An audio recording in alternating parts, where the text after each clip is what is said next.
just highlighting. This is a change election. This election, honest to God, this is for the heart and soul of the United States of America. And if you don't, that's exactly right. This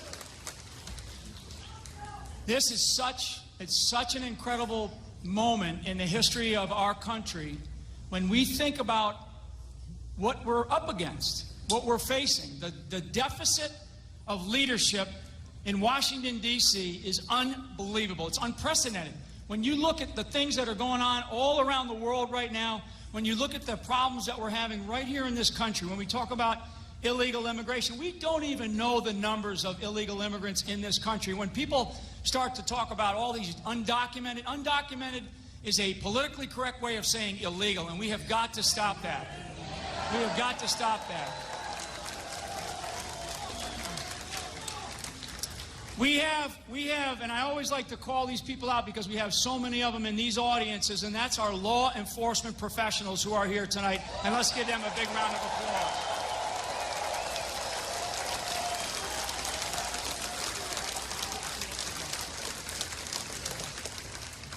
There's so much to do. There's so much that the next president of the United States is going to have to do. One of the things that I also want to remind people, the next president is going to have the opportunity to select at least 3 or 4 Supreme Court justices here in the next 4 years. That's right. And it is unbelievable. So when you're talking about different parts of our government, for us to put a president into office for 4 years that could change the next 40 or 50 years of our country, we have got to pay attention to this. And this is where I say we have to wake up America, because we have to get our act together and make sure that all this business about getting out to vote on the 8th of November, it's vital, it's critical. I mean, you look at the corruption coming out of all of these leaked emails. I mean, it's just unbelievable. And you turn on the TV and you see, corrupt act, criminal behavior, criminal act after criminal act. Enough is enough. We do not need it.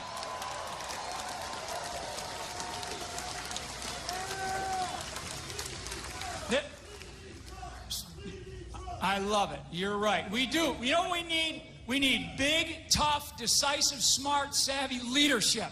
And that's what Donald Trump gives us.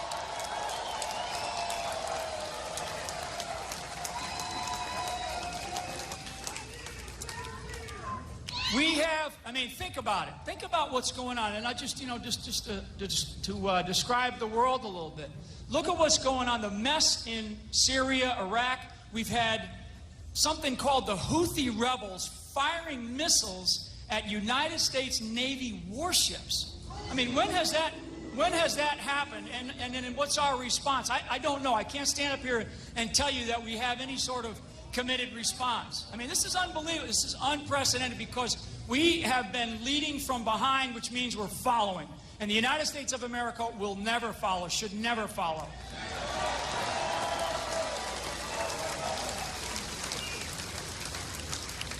Our military, and Donald Trump, when he comes up here and talks, he always talks about our military, because our military men and women who serve our country, and they're out there on the front lines of defenses all around the world. They do things because somebody ordered them to do it, and sometimes they don't even understand why they're doing it.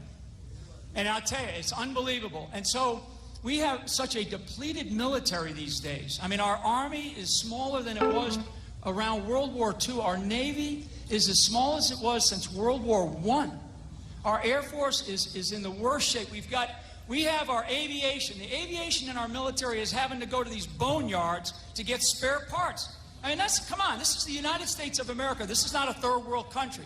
So we have to rebuild our military. And one of the things that we always talk about, and the best phrase is, we are going to have peace around the world through strength of our armed forces.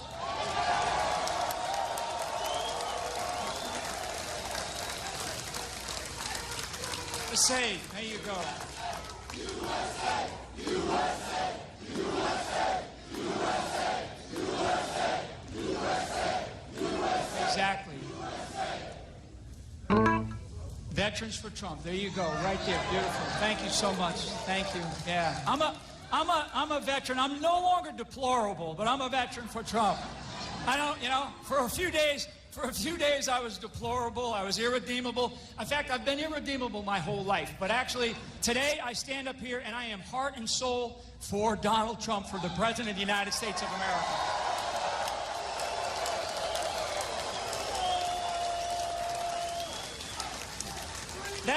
That flag right there, that flag should mean something to every single American. Exactly. That flag stands for something. It stands for nearly 250 years of our country still being that bright, shiny light on the hill that the rest of the world still looks at and says, God, we want to be like you. We want to be like you. But today, I will tell you, there's many people around the world, many nations around the world that are starting to wonder about this country because, frankly, they're uncertain as to what the heck we're going to do. They really don't know what the direction of this country is, which direction we're headed. I mean, they just don't. So I will just tell you that when we look at that flag and when we hear all this nonsense about all these individuals around in the different, NFL and other parts of our, that's right, exactly. When you see that flag covering a silver casket coming off of an airplane at Dover International Airport up in Dover, Delaware, believe me, it'll bring you to tears and you'll know why we stand for that flag. You'll know why we stand for that flag.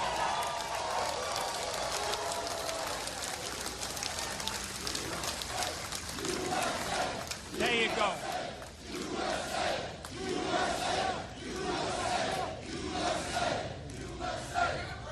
I'm gonna highlight an individual who's here tonight because he's an absolute hero of mine. That's Sheriff Dave Clark. He's standing over here.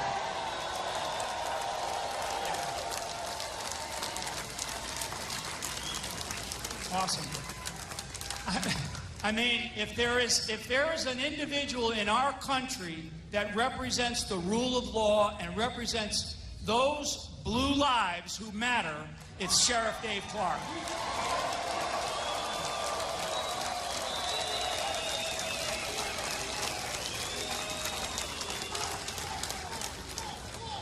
When we talk about these safe cities and the whole idea about illegal immigration in our country, and frankly, Hillary Clinton is going to be allowing much more of this illegal immigration. You see in the emails that have been disclosed. You see in these emails where she's talking about sort of having a United States of North America. What is that about? I mean, you're talking about an individual who's talking about opening up our borders to damn near everybody. If we don't have any borders, we will not have a country. We cannot stand. We cannot stand.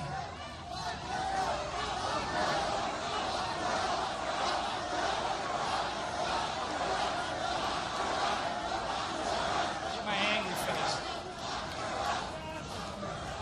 I've been called an angry general. I'll tell you what. You know what? I'm not angry. What I am is I'm very determined to make sure that this country is ready for my children and my grandchildren. That's what I want.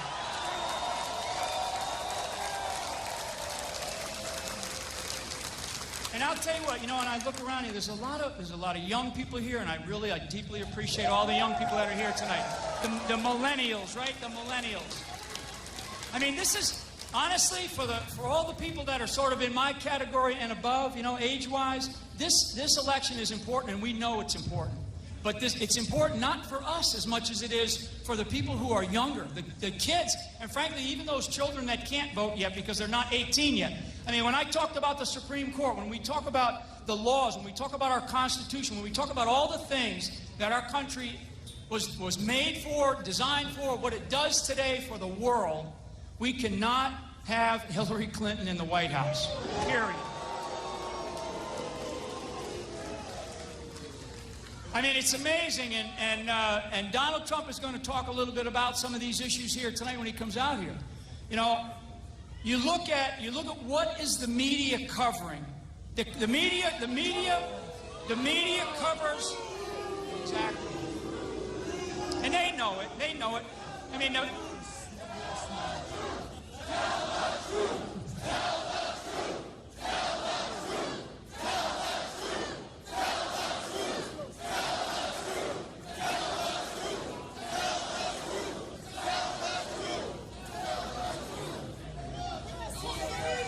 Yeah, and you know there's something, there's a very fascinating, there's a great quote.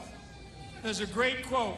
And you know what the truth fears? The truth fears no questions. The truth fears no questions. So when you tell the truth, you don't have to worry about what you're going to say. Unlike Hillary Clinton, who does not know how to tell the truth. She can't tell the truth. She doesn't know the difference between a lie and the truth. She's been just talking back and forth, even in the litany of emails that have come out. Not only the disparaging words that she uses about American citizens and you know, half the country, but also some of the issues and things that she's been a part of, where she says she's for something and then she says she's against something. She calls something a gold standard and then she says, oh, I'm not for it at all. I mean, that's called political correctness, and we need to crush that political correctness. We need to stop it.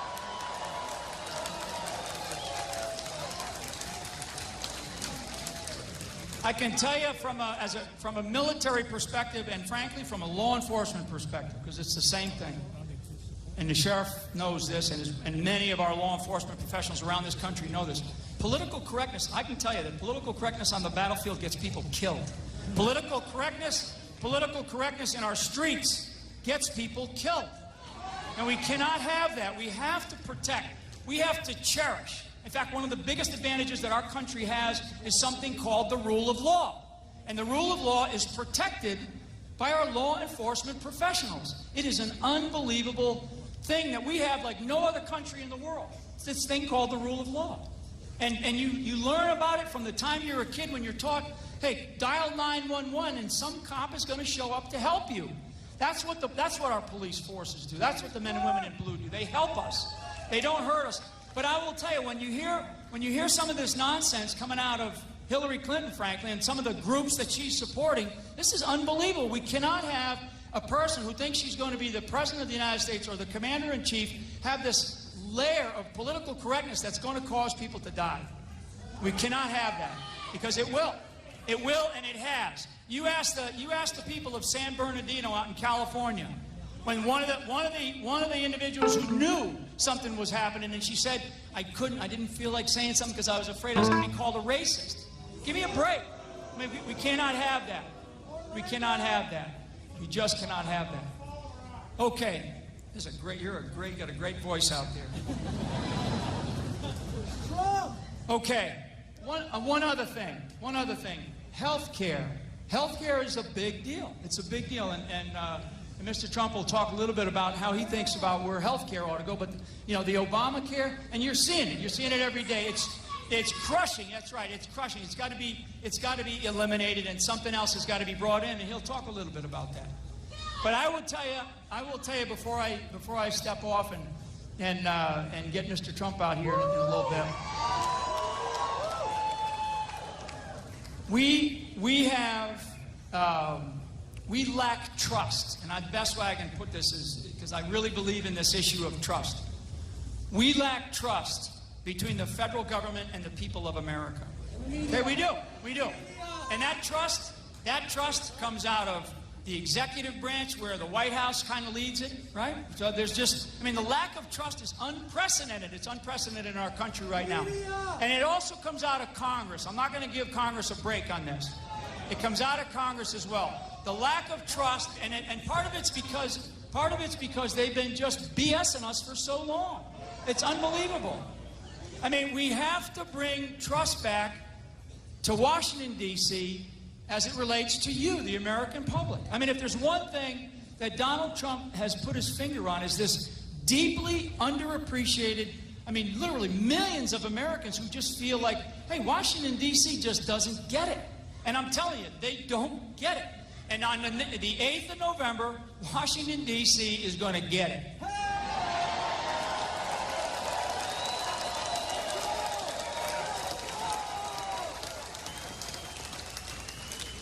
And I know everybody, says, you got to stay on the issues and watch all this other stuff that the media keeps harping on.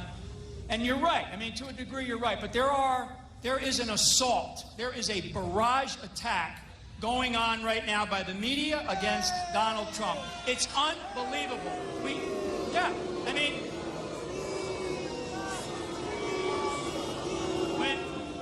And they know it. I mean, the folks that are here, They're here like a soldier, you know. They're not in charge, but I'm going to tell you you know, those that run these organizations, it's unbelievable. And today we found out that 96, almost 97% of donations coming out of the journalist community go to Hillary Clinton. 97, almost 97%. Unbelievable. Okay? It's unbelievable. 96.6% of the journalist community, the donations go to the Hillary Clinton campaign. So when you're talking about a liberal bias in the media, it's for real. It's for real. And so what we ask, what I want is I want honesty. I want honesty from people. You want to deal with me, you're going to deal just like what you see is what you get out of Mike Flynn in this case. Okay? And we have got to be honest with the American public. We have got to be honest with the American public. Why am I here? I'm here because when I met Donald Trump a long time ago, and I asked him, why did you want to be president?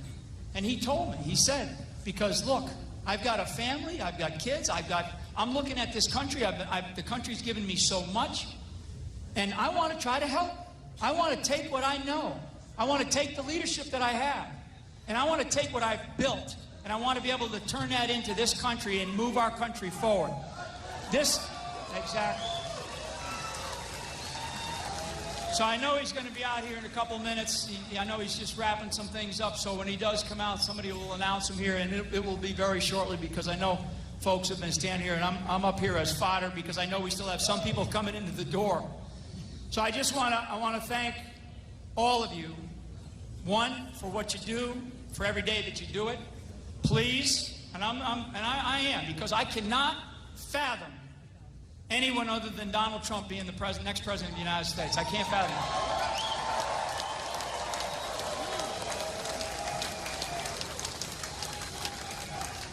I mean, the corrupt and criminal behavior is unbelievable. It's unbelievable. And there, you know what? Sort of enough is enough, but there's more of this stuff to come. I mean, it's like to the point where it's like, God, how much more criminal or how much more corrupt can these people be? Well, let me tell you, a lot. They can be a lot. And it will keep coming for the next couple of weeks, and probably longer than that. So we have to commit ourselves to the United States of America on the 8th of November, to our future, to our children's future, and to our grandchildren's future. Because for me, I've got a couple of grandchildren, and I want them to have a life that I've had, or a better life that I had. And I will tell you again, to all of you, thank you very much for being here. This is an unbelievable honor for us to be going around the country. And in a couple more minutes, Donald Trump's going to be coming out here to say hello. Okay? Thank you. Joe Seals back here in the studio at RSBN, and General Flynn is absolutely right. There are so many more things coming out in the next few weeks. It's absolutely insane. This is absolutely crazy that this can be happening in America, where the emails, everything is right there for you to see. And the only place that you're going to get covered, you have CNN. You have CNN, the largest cable news network in the entire world, telling people that, oh, don't look at those emails. It's illegal to look at those emails. You might get in trouble if you look at those emails. This stuff has to end. And as I was saying before the speakers got on stage, it's time to support the new media, folks. This is a new period in our country where even Fox News tonight canceled James O'Keefe's appearance. I'm not sure if that's still hold up, but that's the last we heard from James O'Keefe. They've canceled his appearance tonight after that bombshell video that he released earlier today, basically showing that the DNC and the Democrats are responsible for all this violence that is going on at Trump rallies, outside of the rallies, the Chicago rally that was canceled. When are you going to finally have enough of this before you start to seek out alternative sources of media like us, like Breitbart, like Alex Jones? There are so many other ones out there that we all have to come together and realize that we're living in different times. There are going to be things that are coming out in the next few weeks that will blow your mind, okay? And whether the media will finally be forced to cover it or not, it remains to be seen.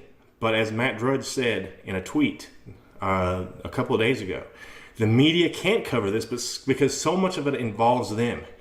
And this is outrageous that this can be happening in America. And please support new media like us. RSBN is going to be there for you. We're completely funded by you. We don't have Goldman Sachs or anybody else in our back pocket. We are completely funded by the viewers. rsbn.tv/donate. Don't just support us. Support all the new media out there, because this is what it's come to. People like us that have no formal experience in media coming together and saying, let's do this, because the media isn't covering it. And again, I told you, that's why we are at these events and we show you the crowds.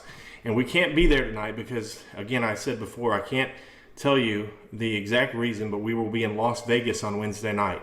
And if you tune into Mr. Trump's Facebook page on Wednesday night following the debate, you'll see why that we're out there. We're working on a special project because they've had enough too. The campaign has had enough, finally had enough of the media. No matter what Trump does in that debate, you know what they're going to say.